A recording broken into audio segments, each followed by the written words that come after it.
എല്ലാവർക്കും പിപ്പീസ് ഹൗസിലേക്ക് സ്വാഗതം. ഇത് ഞാൻ ഉണ്ടാക്കുന്നത് റവയും തേങ്ങയും വെച്ചിട്ട് എളുപ്പത്തിൽ ഉണ്ടാക്കാൻ പറ്റിയ ഒരു അപ്പമാണ് കേട്ടോ. നമ്മൾ അരി കുതിർക്കാനൊക്കെ മറന്നു പോയിട്ടുണ്ടെങ്കിൽ രാവിലെ തന്നെ റവയും തേങ്ങയും ഉണ്ടെങ്കിൽ പെട്ടെന്ന് തന്നെ ഈ അപ്പം ഉണ്ടാക്കിയെടുക്കാൻ പറ്റുമേ. അതുണ്ടാക്കാനായിട്ട് ആദ്യം തന്നെ ഒരു മിക്സിയുടെ ജാറിലേക്ക് 1 കപ്പ് റവ ചേർത്ത് കൊടുക്കുകയാണ്. റവ വറുത്തതാണെങ്കിലും വറുക്കാത്തതാണെങ്കിലും കുഴപ്പമൊന്നുമില്ല.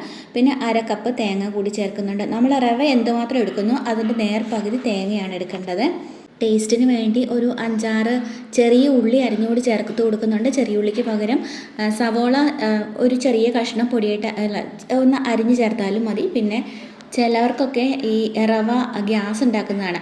അപ്പോൾ അതുകൊണ്ട് ചെറിയൊരു കഷ്ണം ഇഞ്ചി കൂടി അരിഞ്ഞ് ചേർത്ത് കൊടുക്കുന്നുണ്ട്. ഒരു 1/2 ടീസ്പൂൺ ചെറിയ ജീരകം കൂടി ചേർത്ത് കൊടുത്തിട്ടുണ്ട് കേട്ടോ.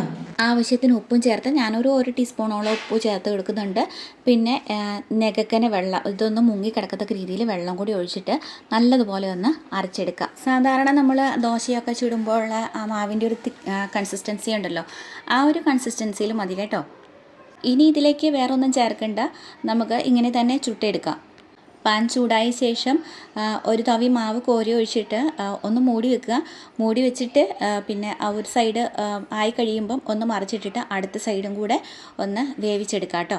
ഇതിൽ സോഡാപ്പൊടിയോ ഈസ്റ്റോ ഒന്നും ചേർക്കാത്തതുകൊണ്ട് ഇതിൽ ആ കുഴിയൊന്നും വരത്തില്ല കേട്ടോ. എന്നാലും കുഴപ്പമില്ല, നല്ല കറിയൊക്കെ കൂട്ടി കഴിക്കാൻ നല്ല ടേസ്റ്റുള്ള ഒരു അപ്പമാണിത്. ഇപ്പോൾ ചായയുടെ കൂടുതൽ കറി കൂട്ടാതെ കഴിക്കാനാണെങ്കിലും ഒരു കുഴപ്പമില്ല. പിന്നെ ഈ തുളയൊക്കെ വന്ന് ഒത്തിരി നല്ലതുപോലെ പൊങ്ങി ഭയങ്കര സോഫ്റ്റായിട്ട് വരണം എന്നുള്ളവർക്ക് വേണമെങ്കിൽ സോഡാപ്പൊടിയൊക്കെ ചേർത്ത് കൊടുക്കാം കേട്ടോ. ഞാൻ അങ്ങനെയൊന്നും ചേർത്ത് കൊടുക്കുന്നില്ല. ചേർക്കാതിരിക്കുന്നതല്ലേ കൂടുതൽ ഹെൽത്തി ആയിട്ടുള്ളത്.